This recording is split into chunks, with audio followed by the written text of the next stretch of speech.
This is a Blend Extra. Walk into any kindergarten class and it won't take long to figure out which kids are the leaders and which ones are the followers. The truth is that anyone can be a leader. The trick is developing certain skills early in life. Jeff Wenzler is the founder and executive director of Pivotal Directions, a not-for-profit leadership and character development organization that actually uses service as a vehicle to develop young servant leaders. Great to have you here. Thanks for asking. Thank you so much.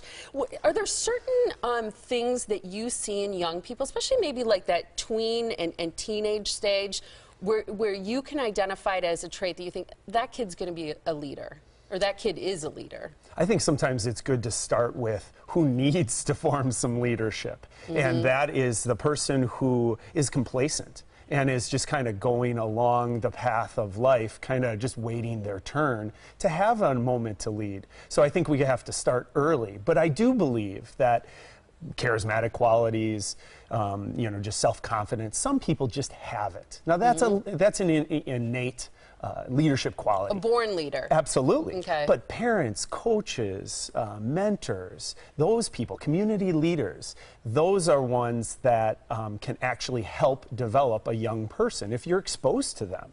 So what kinds of things can you foster in kids to help them become leaders? Experience, I think, is one of the first things. It develops experience, just life experience, right? Street smarts, grit.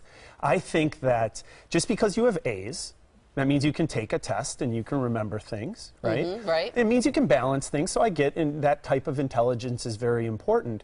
But just because you know how to play on a soccer team or the violin or just a lot of video games and you're good at all those hours of playing video games and you have a great iPod, you know, list, I don't think that that necessarily is giving you grit, is giving you this life experience so that you can kind of fail and you can kind of adapt to what life down the road is going to throw you away. Cope. That's one of the things you do at Pivotal Directions, is give kids experiences. Some of them are international, some of them are local, where kids can kind of learn street smarts by helping truly serving others. Absolutely. Right? And almost like an internship that, you know, you can fail. You can fail around caring, loving people that are watching your back.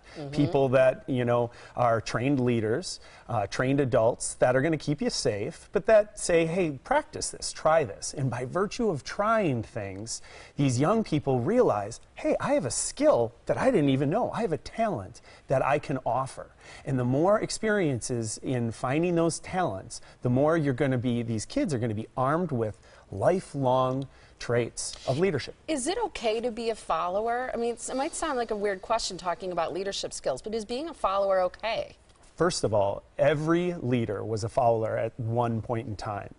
And even a follower is leading themselves. I always say one of the most important things for a leader is to lead yourself. You have to be able to make good decisions and be accountable for your own actions before you can be a role model to other people, to say, hey, come with me.